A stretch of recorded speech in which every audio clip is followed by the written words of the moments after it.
Well, good evening, everybody. The numbered slides don't include the title slide, so if you have a question about the title slide, somebody asked earlier how long this railroad's been in existence, and it started in about the year 2000. So it's coming up on the quarter century mark here pretty quick, and that's about how long the Allegheny Midland lasted. So everybody's been asking me if I'm going to tear it down and start over, but no, as I'll explain a little bit further along, there's something else in mind here. Um, but this slide does have some important keys to what I'm going to be talking about this evening, and that is the bracket signal you see there, and the tower in the distance, and the crossing um, is the Pure and Eastern. It's only 16 inches of the Pure and Eastern. So there's not a whole lot of traffic that goes through there, but thanks to a computer chip, we can simulate all the traffic on the Pure and Eastern going through there pretty handily. And if the computer says that it's time for a P&E train to be going through there, it checks to see if the nickel plate is within interlocking limits. And if it is, it doesn't do anything until the nickel plate train clears. If it's not, or the train has cleared, it knocks down the nickel plate home signals for whatever interval you want, like say 10 fast time minutes, and holds it to nickel plate signals to red over red for that interval. So you get the simulation of foreign road traffic without actually having to model it. And that's a product of Iowa Scaled Engineering, and it's based on a bunch of whining that I had been doing in my bully pulpit that I have in the magazine in Model Railroader for years. And there was a couple things that I wanted, that and automated interchange. We'll talk about that in just a little bit. But the main theme of um, uh, the program is, why won't it advance? There we go. This is a Jack Ozanich expression. Any of you who remember the late Jack Ozanich, one of the really great model railroaders and a professional railroader, if you ever operated on the Atlantic Great Eastern, you probably got told to slow the hell down. I got caught in the yard engine, zipping along a little faster than I should have. And uh, what Jack was trying to convey is that railroading is a very interesting profession, and we pretenders, we modelers, really ought to slow down and enjoy uh, the nuances of professional railroading a lot more than we do. We go racing around trying to get our jobs done, and that's probably not the best way to enjoy the hobby. And the way to do it are speed restrictions. For example, nickel plate in the special instructions in the timetable 68 that we operate under said that if there was a loaded hopper car, not a gun, but a loaded hopper car, um, you couldn't take a freight train over 35 miles an hour. So that's one way to do it.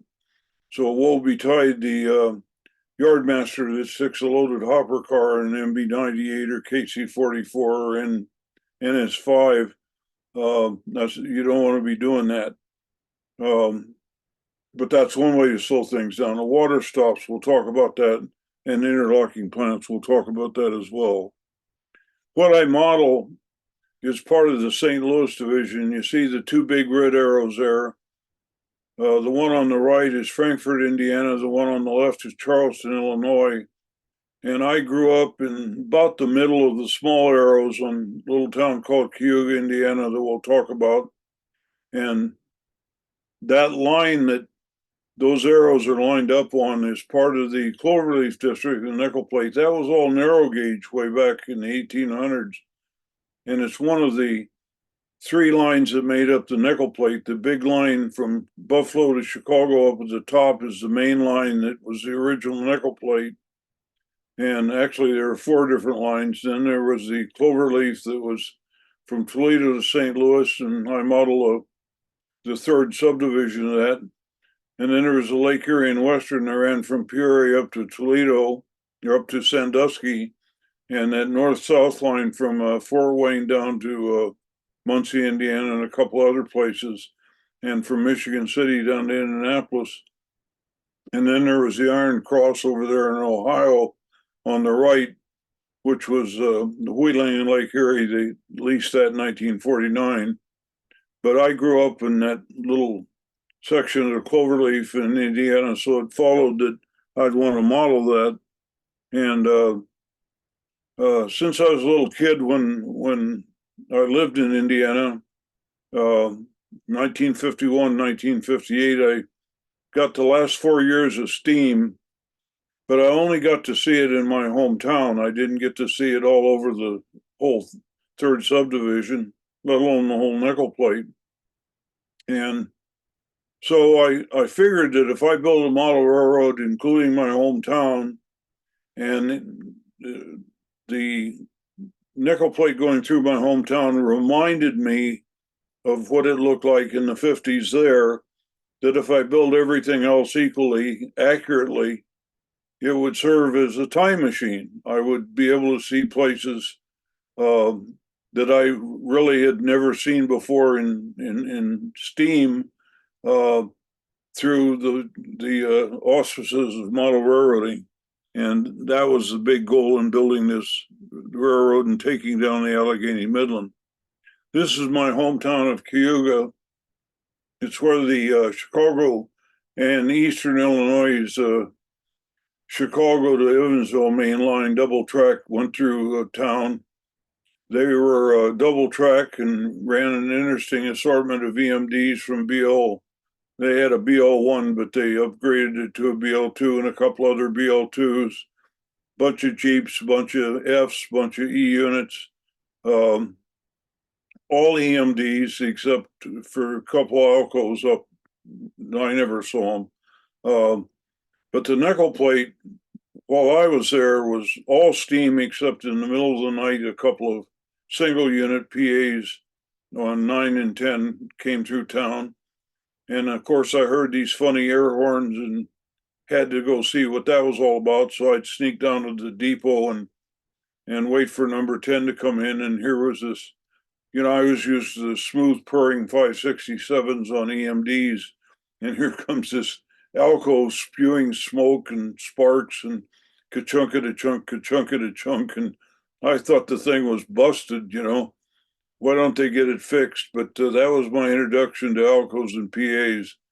But of course, after a while, you get to love them instead of wonder what's wrong with them.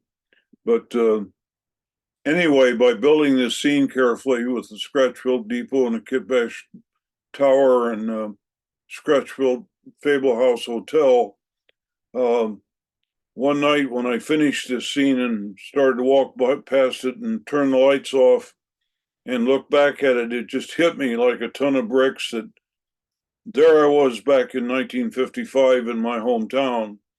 So I knew that I had successfully created a time machine because it was a real emotional experience. So that part of the goal worked. Modeling the mountains was a lot of fun. I remember the first trip we took with the family down to Cumberland Mountains, and I was really impressed with Dad and Mom and my brother and sister, and never forgot that. And then when I moved to New Jersey from Indiana, some of my friends and I would make a pilgrimage into the Appalachians every year and chase to Western Maryland. And we had a friend, a superintendent there, and get cab rides and stuff. So the Appalachians and the Alleghenies are special to me. And the scenery can't be beat. Same way with the Rocky Mountains. But there is an elegance to the prairies. and they're not as flat as people think. I mean, I already showed you that one picture of a bridge that the glacier outwash caused all those valleys, and scenes like this, agricultural scene, a farm in the distance there, and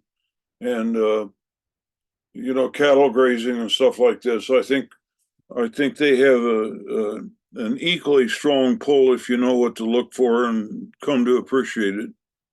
The nickel plate track plan is bonehead simple. You'd think it was simple enough I could have designed it myself, but I didn't. I screwed up the first track plan because I couldn't embrace multi-deck model railroading fully, and Bill Darnaby got on my case about that, and Frank Odina stepped forward and said, let me take a shot at it.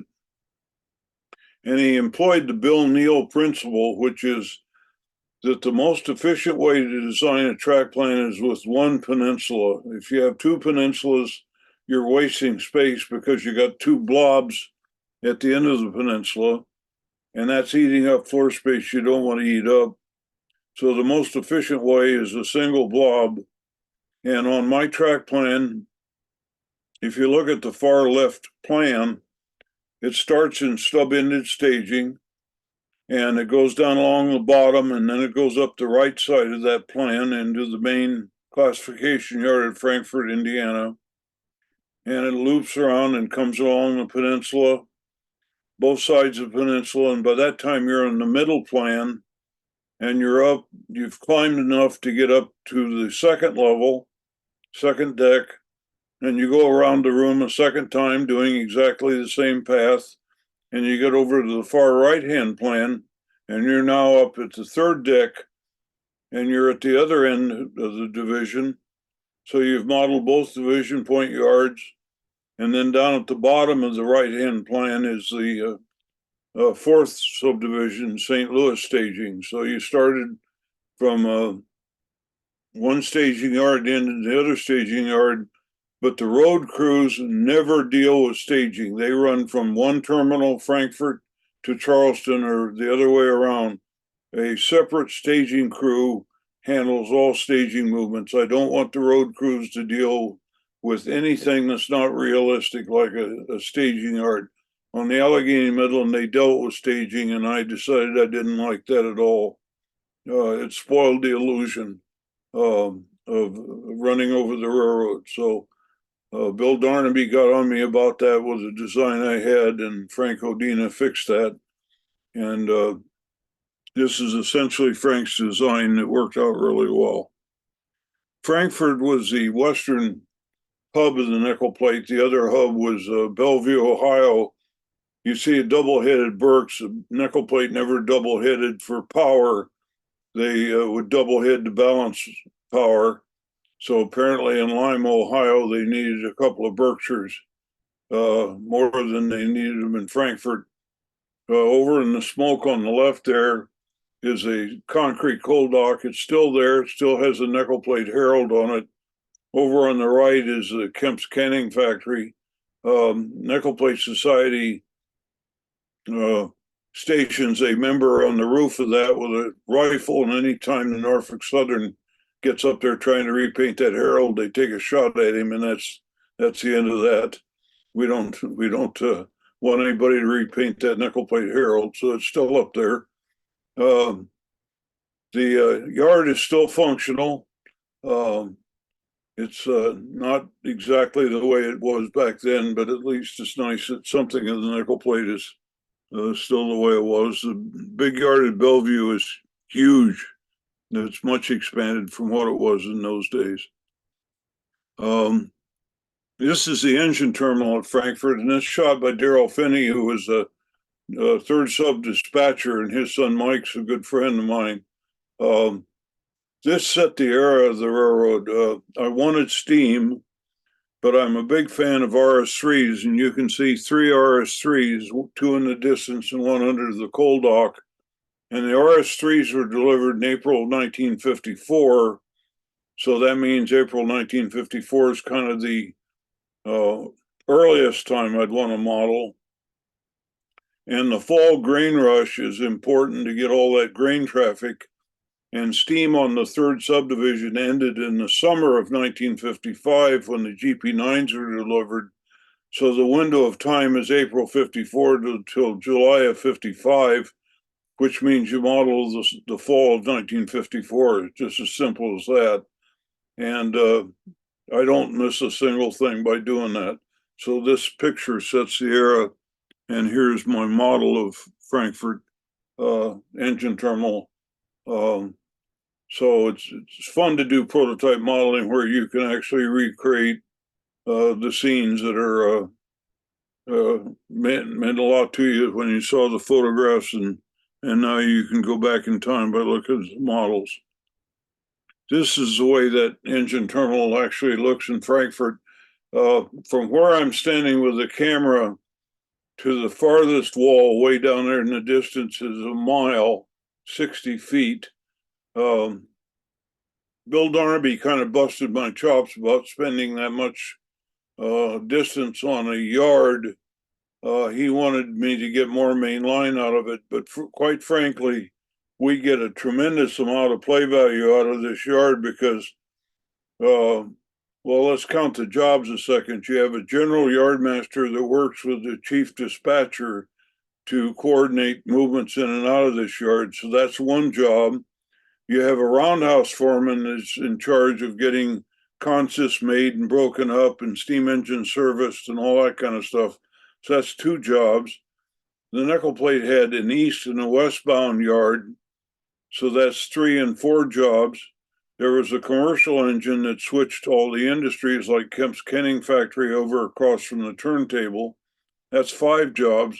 Way down in the distance where there's a light spot on the backdrop is the Swift's Kenning plant. So we're up to 6 jobs. There's often a cross yard job to get cabooses and everything from one yard to the other yard. So we're up to 7 jobs, and we haven't even gotten road crews involved yet. And then there's a staging crew that's bringing trains in from the Peoria division and the Sandusky division, Toledo division that are staged. So you got that job coming in here. So you can make an entire model railroad out of this yard with nothing but staging, feeding it, and employ 8 or 9 or 10 crew members pretty easily. So we get a lot of play value out of this yard. The first deck is primarily Indiana, and the second deck is primarily Illinois. That's Humrick up on the upper deck. We'll take a look at that a little later. The superintendent and dispatcher's office in Frankfurt was the nerve center of the St. Louis division. The inset down at the lower right is how it used to look. It was kind of a dark and dingy place with stud walls and everything, but I finally took pity on the dispatcher, that's Dave Olson, and put a beadboard wall and made it a pretty nice place to sit in there and work. This is inside the blob of the peninsula. There's a lot of room inside there, and in fact, the B&O branch staging is inside there as well. The telephone you see him talking on, 2 of the 3 telephones that we use, his and the 2 operators, are actual nickel plate scissors phones that a friend of mine bought from a widow of a retired railroader who had collected them. So we are actually using real nickel plate stuff that Seth Newman out in Pac Bell in California reconditioned into modern electronics. The dispatcher's office was a brick edifice. I used to hang out there on Sundays when my wife was running managing the nursery at the Methodist Church, and I didn't feel like sitting in the church and being lectured to as a heathen, so I took off for Frankfurt. And if you notice on the bottom floor, there's 2 windows there with 3 panes in them and triple windows, and those are kind of rare. And then there's one on the top floor and one around the corner. And if you sleep with the Walthers catalog under your pillow at night, you start absorbing things that you might find handy later on. And one of the things I absorbed was that the Merchants Row 3 building has a triple window in the upper story there. So it occurred to me that if I bought, there's 9 triple windows, so if I bought 9 of these kits at $55 a piece, I'm all set. That didn't sound like a good idea. But I found a guy down in Texas who would cut them identical parts out of plywood on a laser cutter. And so that gave me the windows I needed, and the back walls and side walls could be rearranged to form the dispatcher's office. And I got pretty close to an accurate model of it. I had to foreshorten it a little bit, but that's almost accurate because the nickel plate lengthened it twice over the history of the building. So I wound up with a reasonably accurate model of it, and all the triple windows I needed, thanks to this gentleman down in Texas. You can see Kemp's Canning factory across the way there, and the Kemp sign on the end of the building I was trying to recreate in Photoshop from a crummy slide, but Atlas came out with an O-scale reefer for Kemp's Canning factory in Frankfort, Indiana. And the artwork on there was what I needed for the sign. They were nice enough to give me a copy of that, so it made my day. There are 2 operators that work with the dispatcher. The crews do not talk to God, only the operators talk to God. The operators do OS of trains. The train crews, if they're nice, will talk to the operators and let them know where they've gone by, but the operator has that panel in front of him that rings a bell and lights a light when a train goes by a depot.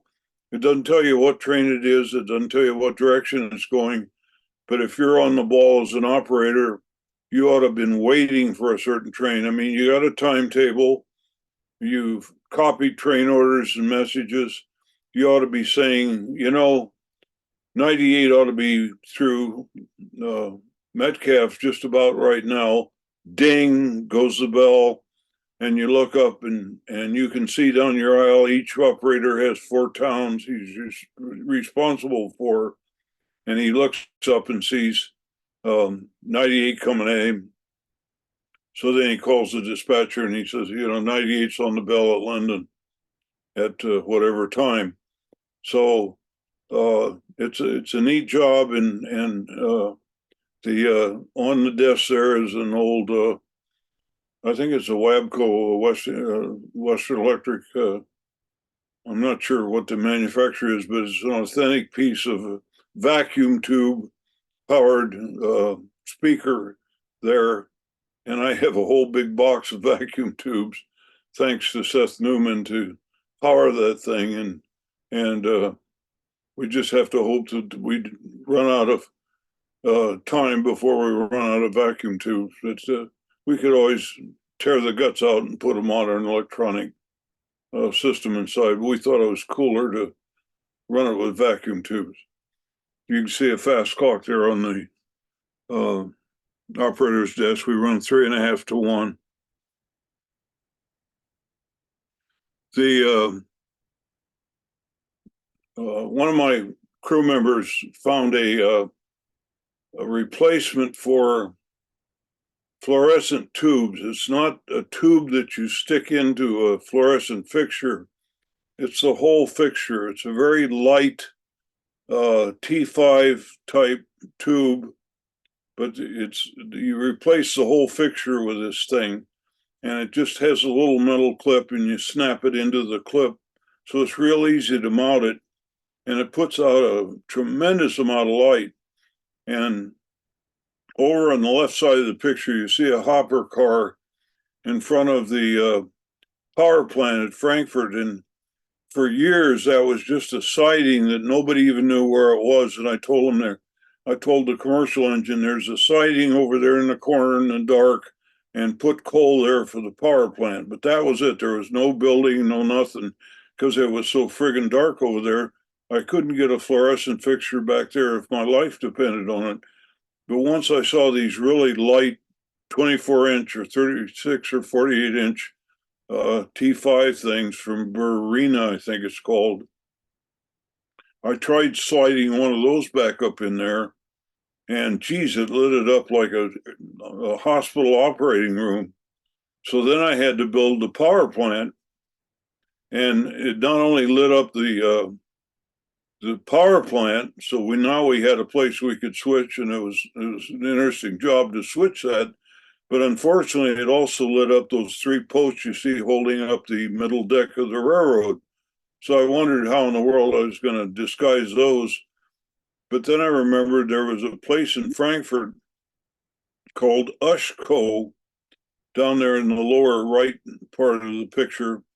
And all of the wood bodies for Chrysler products, station wagons, the Woodies, all of them were built in Frankfurt, Indiana. So I thought, well, that it's a really long brick building. I mean, there you're only seeing about, maybe 20%, maybe 15% of the building. It just goes forever off to the right side. And they built these wood bodies there, and you see the sign Ushco. And so I had a whole bunch of brick walls left over from a Walther's kit bashing project that I did for a freight house. So I just figured if I just strung those walls together, they would kind of disguise the plywood posts that are holding up the middle deck. Now, here you can see the posts pretty plainly, but that's because I got a light shining on it. In normal operating sessions, there's no light shining back in there to illuminate those posts, and they're painted black, so you don't even really see them. And so it's, all that commotion caused by just one of my guys discovering these really neat T5 Burina light bulbs.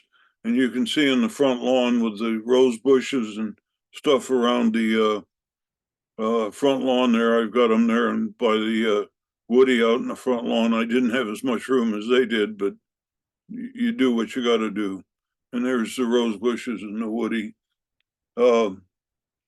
Just to make sure the crew knew where Frankfurt Light and Power was, I looked in the Walters catalog and discovered one of these city light and power signs that was close enough. And this thing flashes and does all kinds of weird stuff that just offended the heck out of my crew. But that's what I wanted. I wanted them to see this thing flashing and making all kinds of obnoxious lighting effects, because that way they're going to remember where that industry was that nobody knew was even there for years and years.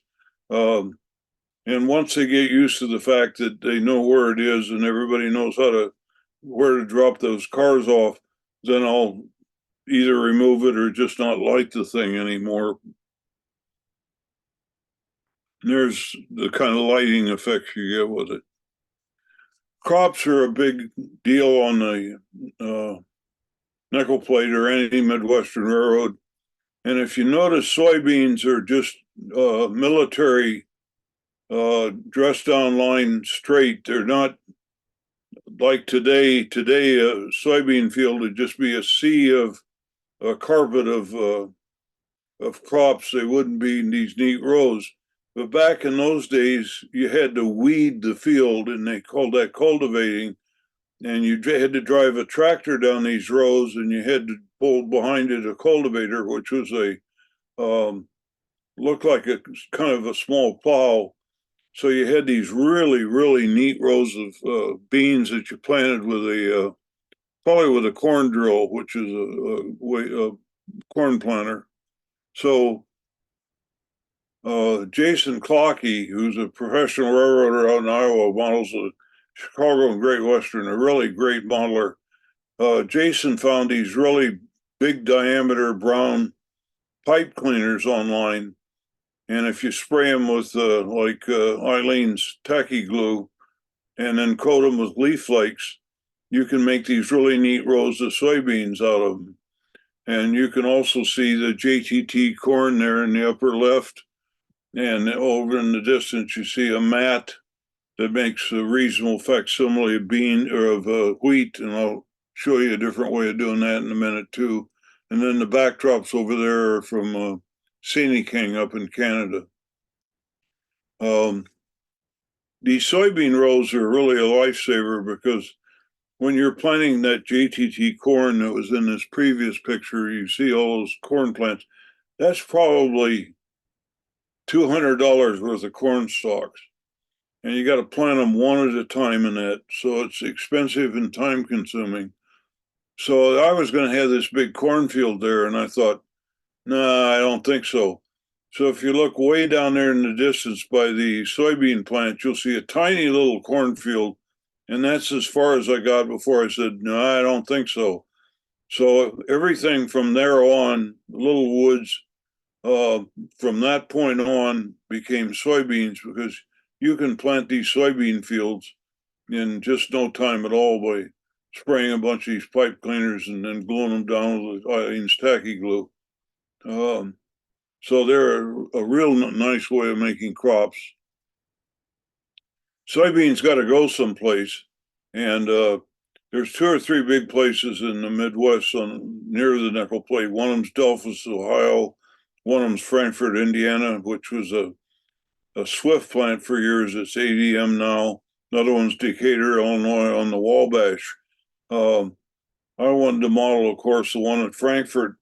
And they're a really neat industry to model because you got so many different things to do. The first track with the yellow tank cars on it, normally there would be box cars on there that are empty of grain, but you can't really empty a box car full of grain very well, which is why they went to covered hoppers.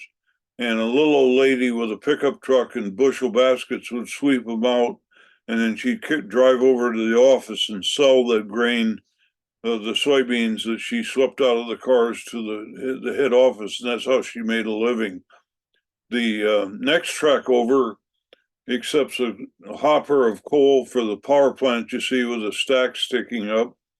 And it's also the track that they load bean oil on, and bean oil is used for all kinds of foods. The next 2 tracks, tracks 3 and 4, are where they unload soybeans into a pit and they go into the storage silos until they're needed. And then the 5th track over serves 2 purposes. One of them is it loads the husk from the soybean, which is made into chicken feed. And then way down on the far left, they unload hexane, which is a solvent that's used to dissolve the soybeans. And it's also used to level cities if it leaks. One whole end of Indianapolis got blown apart when it leaked out of a hopper into a swale, and out of a tank car into a swale, and a car backfired and just leveled a whole piece of Indianapolis. So it's dangerous stuff, but never happened at Frankfort. They never had any problem with it, but they don't have any swales for it to leak into.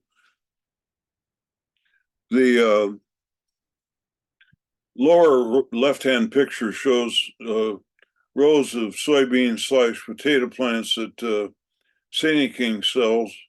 So I made rows of soybeans out of them, and I didn't like the looks of that at all. It didn't have that military crispness that soybeans have. So it was that way for a number of years. But Jeff Hallowan out in Wisconsin discovered this company in the Czech Republic called Polak, Polak, and they sell all kinds of interesting crop materials. It's hard to figure out what they cost because it's 8 billion something or others, but it came out to about $60 for a bunch of wheat rows. And again, I found pictures that show wheat rows with cultivation strips between them. So I put those in there, and now I'm eyeing the fields behind them between there and the backdrop as candidates for replacement as well, because those look pretty good. There's several ways to do corn. I mentioned JTT. Blueford Shops makes corn, but it's too rigid, too uniform. I'm wondering if we hit it with a heat gun, like a hair dryer, carefully, that it might loosen it up a little bit. Haven't tried that yet. I've got some I will. Bush makes green corn. JTT makes both green and fired corn, fired being the mature ochre colored corn. I put some bush corn down and sprayed it with ochre paint, and I think it makes a good looking mature, ready to harvest cornfield. A guy named Michael Shanahan up in New England um, printed this, contributed this picture to the northeastern region coupler, I think it was. And I saw that and I thought, oh, that's a way to save some money on corn, is have part of it picked already. But I thought I'd do it with mature corn. So I got a GHQ tractor and picker and wagon and some grass seed for corn, and showed most of the field already picked. And those little curlicues that come in your super trees, and you don't know what to do with those. You throw them away. Well, if you crush them up and dump them down in the field, they don't really model the stubble that would be there correctly, but at least they look like a picked over field enough that you get away with it. I needed to model the highway bridge that was behind the nickel plate bridge at over the Wabash River. And my first thought was to get an N-scale railroad bridge, but they're very expensive, and I needed 4 spans, and they'd cast shadows on the backdrop. So I thought, well, it's time I learned how to use Photoshop elements. So I had taken the lower slide back in 1971 or sometime around then, and with Photoshop elements, I needed to erase the nickel plate bridge from the picture because I modeled it, so I didn't want it in the picture. So using the clone tool, the rubber stamp tool, you can set the cursor up in the blue sky and use it to paint out the nickel plate trusses, and then set it in the clouds and paint out those parts of the nickel plate trusses. Set it in the trees and paint out those parts of the nickel plate trusses. And pretty soon the nickel plate bridge is gone. Then you can see one complete span. So you can set the cursor on the right end of that span and then move it over to the left end of that span and just copy it 3 more times, and you got 3 more piers and 3 more spans, and the river is also being copied. So suddenly the river is 3 times as wide as it was, and etc. And then you get in between the members of the bridge and paint out with clouds some of the trees so that each span doesn't look exactly like the other 3. And that's not hard. I mean, you're going to spend a little time, but when those bridges cost like $300 a piece, you can afford to spend some time, and then take it down to Walmart or to a Photoshop or somewhere. And I spent $55, I think, to get a big roll print. And so I suddenly had my backdrop. The problem I had was that the sky was reflecting blue on the water back there, but when you look down on the river, any river in the Midwest, it's green, olive green, or a brown muddy looking thing. And I didn't know how to go from the blue to the green. But then I looked at the fluorescent lighting above was creating a shadow under the bridge. So I abruptly stopped the blue at the shadow and painted the shadow a color, and then started the green exactly at the end of the shadow, and let the transition be right there. And I think I got away with it. I think it's a reasonable solution. when you build a big model railroad, you're going to have to get some help from some friends. One of the things I did when I was editing RMC was I cultivated several people I thought had some real talent. Bill Schomburg was one, his friend Wayne Weslowski was another one. And I taught Wayne how to do French shading on drafting, and he turned out to be a good draftsman, and he was already a good model builder like Bill Schomburg was. And he became one of my better authors. And he now does superb model building. He's done Lincoln trains for museum and things like that. I mean, really top echelon. And so I wanted an original Weslowski for my model railroad, and I was prepared to pay museum model builder rates for the depot, which I did, but I got an original Weslowski for my railroad, the model depot at Petersburg, Indiana, which has been preserved. The colors on the prototype preservation are totally wrong, but other than that, it's correct. The sunburst pattern above the bay window was there at one time, but not during the 50s when I modeled. So we didn't do that. But it's a nice model. It's nice to have it on the model railroad at long last, and it's nice to be able to honor a friend with it. And I'll show you some other examples of that on the railroad as well. I showed you earlier in the title slide the interlocking at Petersburg. Iowa Skilled Engineering created a product based on my whining called Interlocking in a Box that you can program in the schedule of the crossing dummy railroad, or you can have a real active mainline crossing your active main line. So you can have two railroads running across the diamond. It'll work either way. So it's a very versatile product, and it's really added some fun to the railroad, and it is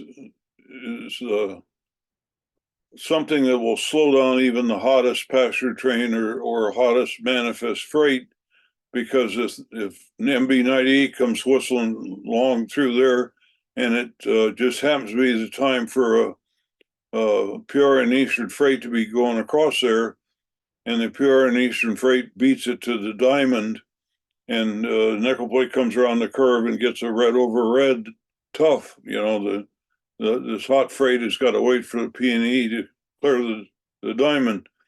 So that slows down the run of the freight, and that's kind of a goal, because you want to you want to extend the play value as best you can. Whoops, I didn't mean to back up. So that's what that's all about. Now, that's a pretty sophisticated version of interlocking. Not the most sophisticated one we're working on, but pretty sophisticated. The most bonehead simple one is the one at Kew, Indiana, where I grew up as a kid. I used to go down to this tower at night and watch trains go through on the CNI and the nickel plate, and like I said, watch the PA come through. So this is my favorite hangout, and the guy on the steps there with a big hat is Bill Schwab, and his daughter was our first babysitter when we moved from Iowa to Indiana, and she gave me the telegraph key of the second trick operator at this tower, which I have downstairs. So she's gone now, but we were pretty good friends. The interlocking at this junction is there's no detection at all. It assumes there's a tower operator and he can see what's going on. And if you're a westbound train, he can move the lever switch from red over red to green over red. And those are the only two positions you can get, because those are the only two signals that would be of interest. If you're an eastbound train, you can get red over red to stop you. You can get red over green to go through, or there's a passing track, so you could get a red over yellow to tell you you're going into the passing track.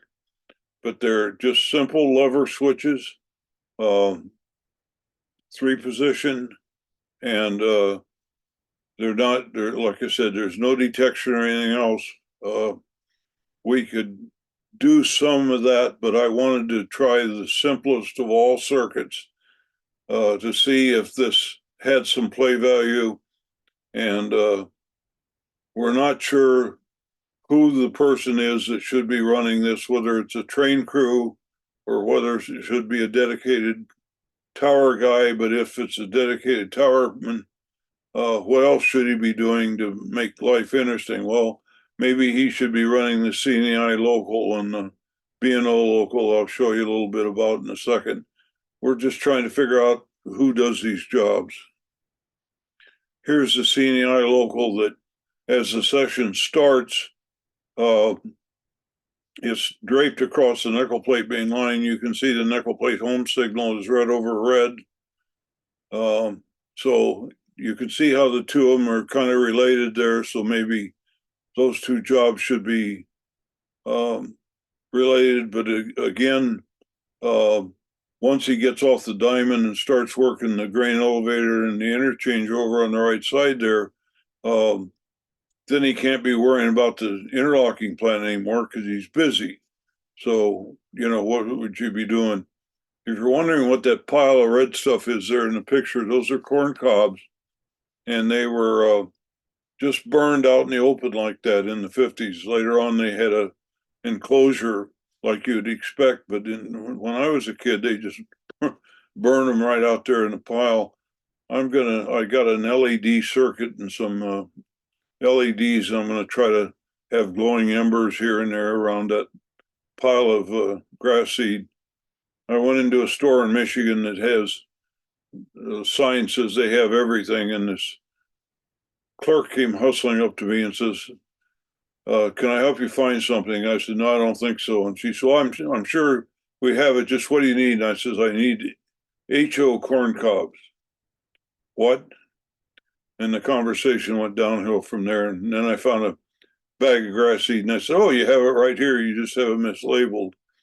So she left. And that was the end of that conversation. The all important interchanges is not the main theme of this particular talk, but it's always worth underscoring. If you notice, there's two tracks that are concentric circles, that just one right next to the other.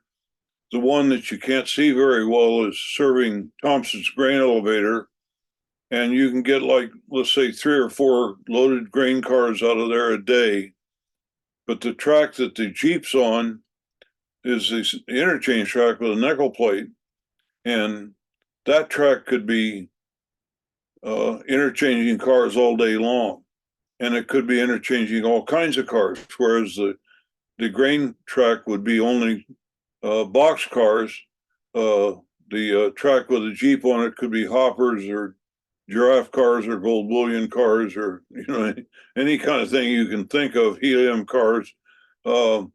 So an interchange track is a wonderful industry, and you don't even have to build a building. So that's one of the big things about modeling the Midwest. It led me away from the Allegheny Midland to Granger Railroad, is that Midwest is just like a fishnet of north, south, and east, west railroads. And about every 10 miles, they had a grain elevator, because that's as far as a farmer with a horse and buggy could get with a wagon from the farm to the grain elevator and dump the load and get home before dark. So you needed one about every 10 miles, and that's when towns sprung up. And so that's where railroads tended to have depots, and other railroads tended to cross. So that's the magic of the Midwest and interchanges. Another way to stop trains is a water tower. I used to have this tissue water tower just sitting there like a lump, because it didn't do anything. There was a button you could push and it made some sounds of water rushing, but it didn't fool anybody. And so then Broadway Limited came out with a wooden water tower that actually had a spout that moved up and down. And I thought, that'd probably stop the guys. If the spout actually went down on the tender and stuff like that, that'd be interesting enough that they might actually stop there. So I bought one of the Broadway Limited tanks and was prepared to take the guts out of it, which was a servo and a sound system that made the sound of rushing water. But I discovered a real problem right away in that on the wood tank, it's got a flat floor and the spout could come straight out from the bottom of the tank. But on the Tichy tank, the spout comes out at a big angle. So there was no way to make it really simple. So I had to kind of cheat it and make it a sort of a movable slope spout that the servo could get a hold of and move it up and down as you see in the two bottom photos. But when you paint the whole thing black and it faces away from the aisle, they don't really see the servo arm reaching out from the tank anyway. So I think it's a good addition to railroad, and it's not something like bubbling water going up through the tank or something. Speaking of interchanges, this place at Humrick, Indiana, or Illinois, across the border, interchanged 12,000 loads with nickel plate. The Milwaukee Road crossed there. And if you went there today, you'd never know either railroad had been through there at all unless you looked up north a little bit and saw some trees that looked suspiciously in the line. It was just this place out in the middle of a field where the nickel plate and the Milwaukee Road did a good business. So I have modeled that very busy interchange, but how do you interchange 12,000 loads a year on a model railroad? That's like 60 cars a day, 30 in and 30 out. And it turns out you can do that. The Milwaukee Road is that where the caboose is sitting in the tower. Randy Lafreboise built that tower for me because I was using a Walters tower that wasn't quite right. And he said, let me build one for you. It's hard to see, but if you look at the bracket signal on the right, just above the bottom heads of the signal, you can kind of sense a darker area in the sky. There's a piece of hardboard about 4 inches high that runs along there, and you can see it to the left of the tower, maybe more plainly, just under the upper signal head.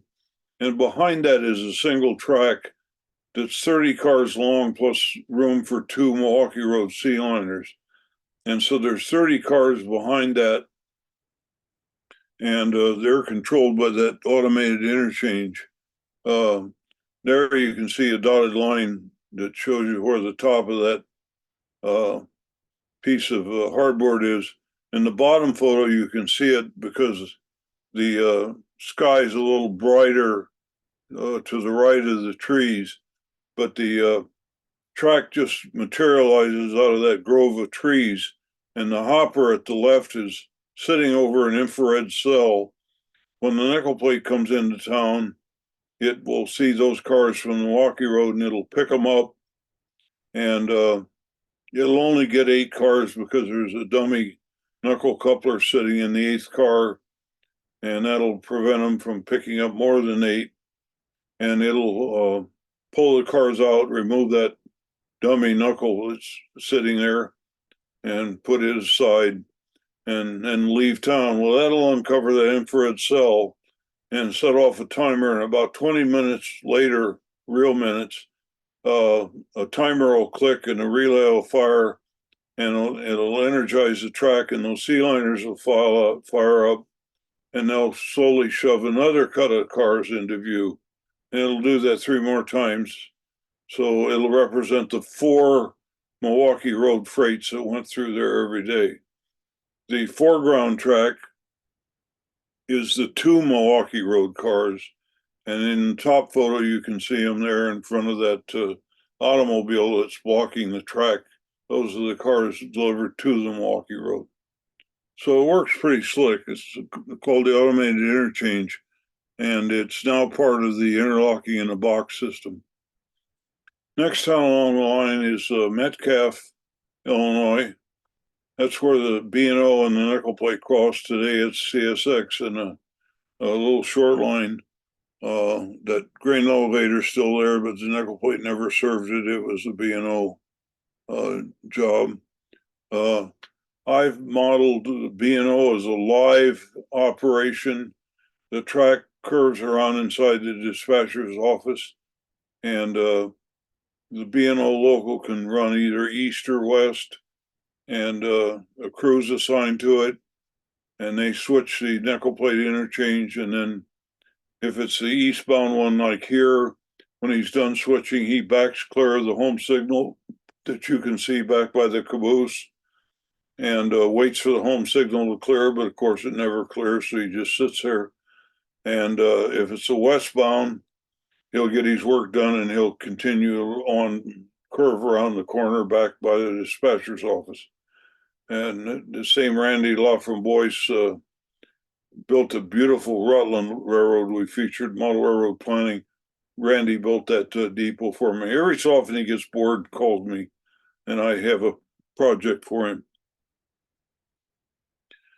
Here's the circuit that runs that automated interchange or automated interlocking. It's just a typical household timer that you have that turns your clocks on and off when you go to bed at night and when you're on vacation. And you set the cogs on it to turn, to fire off relays.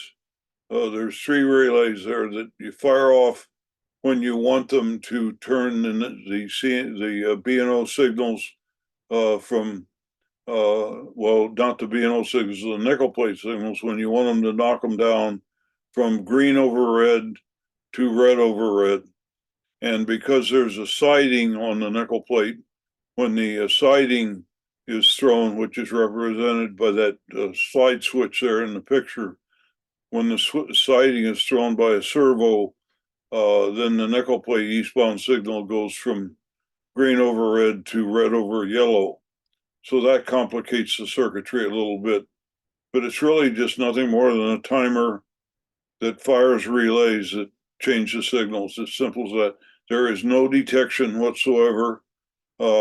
We could add it, and we may do that, but again, this is a third type of interlocking plant. I tried to do different types just to show people what possibilities there are.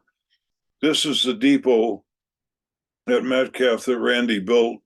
If you haven't been to the National Archives Annex in College Park, Maryland, for your favorite railroad, you're missing out on a lot of opportunities.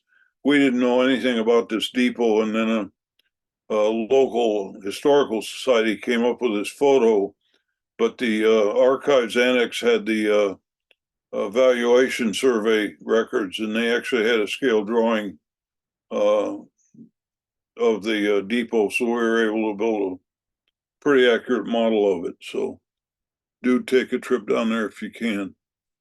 Next town is Oakland. We've never found good records of the depot. I have a picture of the track side of it, but that's the side that faces away from the aisle. I have no idea what the aisle side of the depot looked like, so there's no way I was going to scratch build it.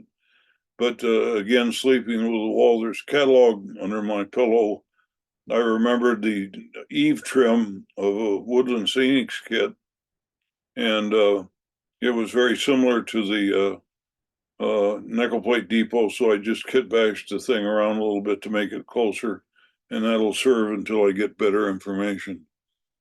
The Umbra, it's spelled embarrassed, but it's pronounced Umbra River Bridge, was something we discovered on a USGS map, and we thought, boy, this will be interesting. So we, Bill Darnaby and Perry Squire and a professional railroader named Don Daly and I went down to get a good look at this thing, and we three of us walked across the bridge. Well, all four of us walked across the bridge because we had to get to the other side to get an angle to photograph it. But Don Daly, the professional railroader, stayed up at the trackside.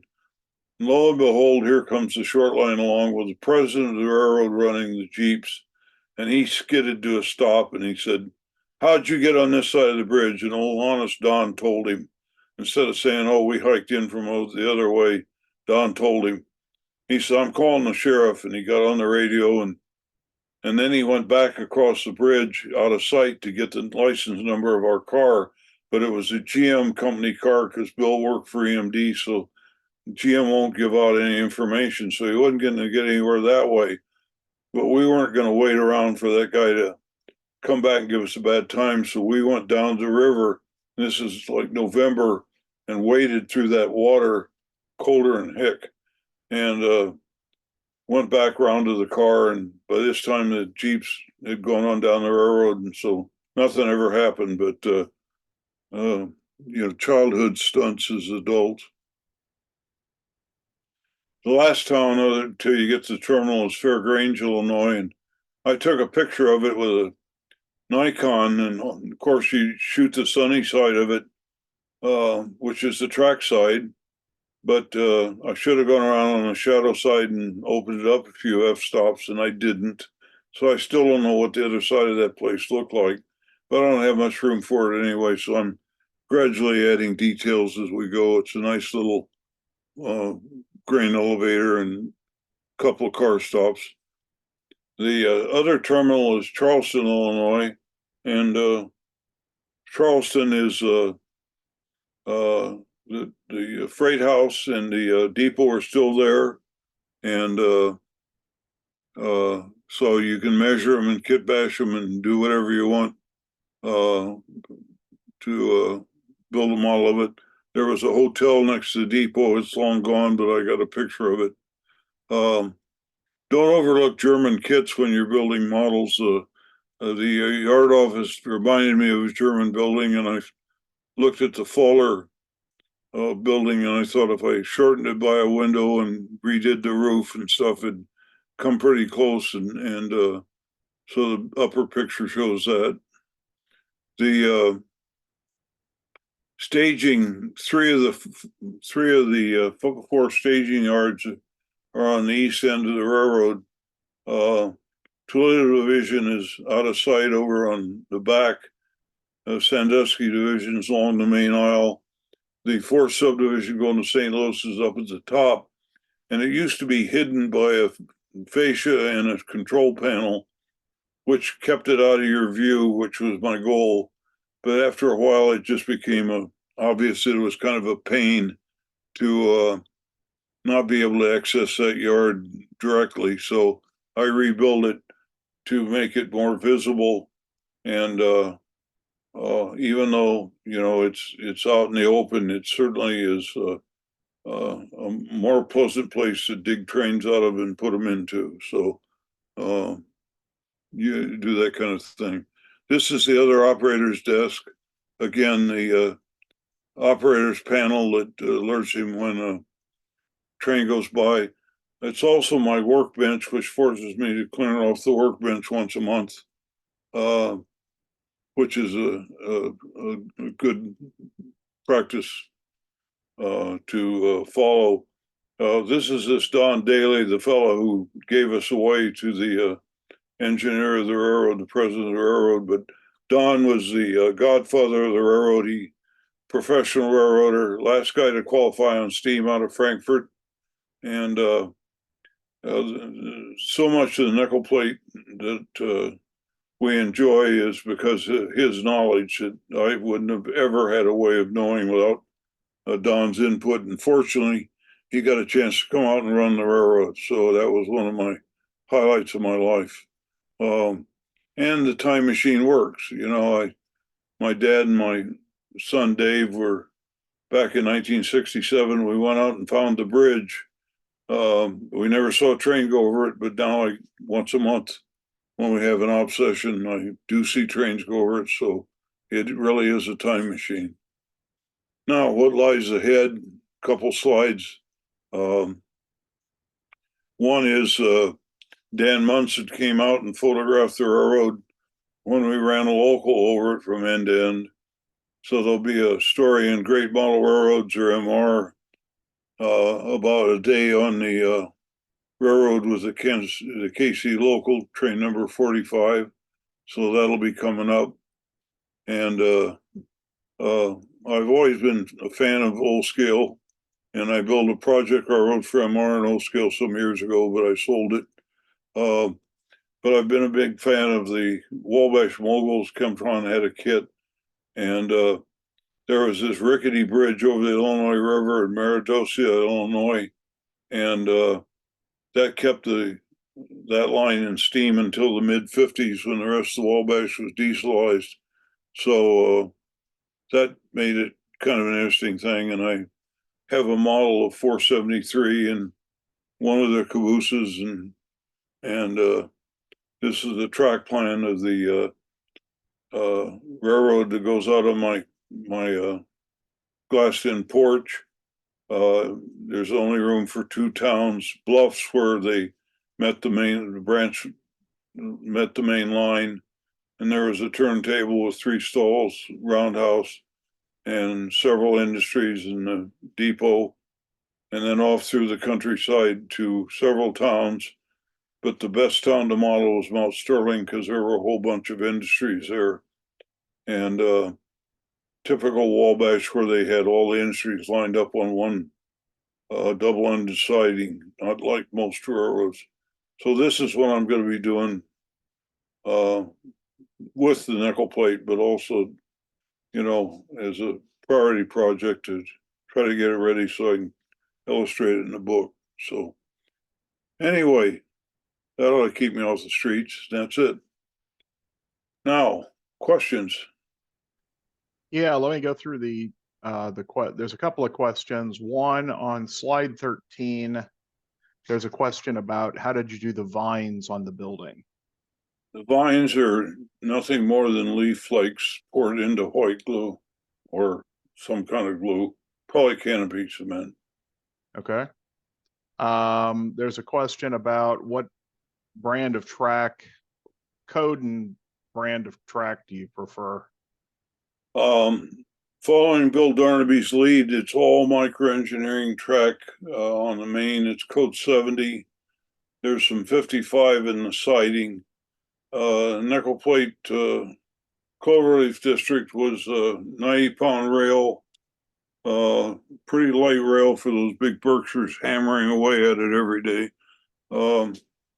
But code 83 would be way too heavy rail for that railroad. Okay. What is the color temperature of your room and what layout lighting are you using? Most of it's fluorescent, and based on experience with the Allegheny Midland, I prefer the cool white, which is 41K to 4100K to 4300K. I have some 5000K, and to me, it's a little too cold. I just not real fond of 5000K lighting. Okay. And given the almost 25-year existence of your railroad, what would you do differently if you're starting layout construction today?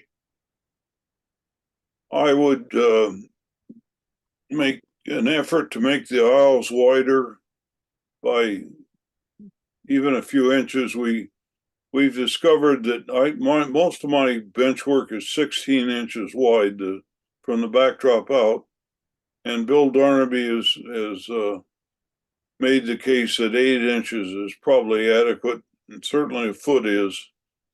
And if you gain 4 inches, that's 8 inches on both sides of the aisle, and that's a big difference. So I would make every effort to make the aisles wider, and I would also make an effort to make it lower,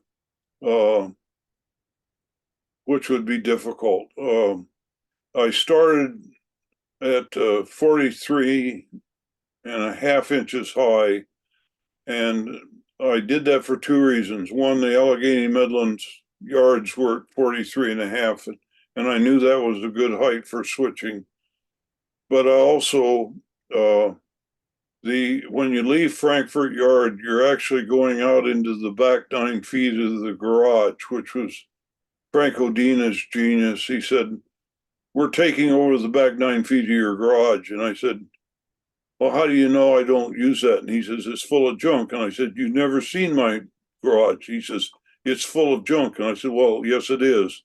He said, "We're taking it." And, but I had to make a knee wall to clear. At that time, I drove Audis. And so I very carefully designed it for the nose of the Audi to fit under it. But the SUVs that I drive now probably don't fit under it so handily, but they can sleep out with the wolves. And so the garage is now like a work area. And that, though, set the height of the yard again because I had to clear the Audi or the hood of the car. And so that means the starting point has got to be the same. But are there ways I could have jimmied it around to make it easier to for some of the shorter guys to deal with the height? I have step stools all around the railroad and platforms, but it gets up to 68.5 inches at Charleston, and the yard people don't work at that. They're up on in an alcove of their own, and it's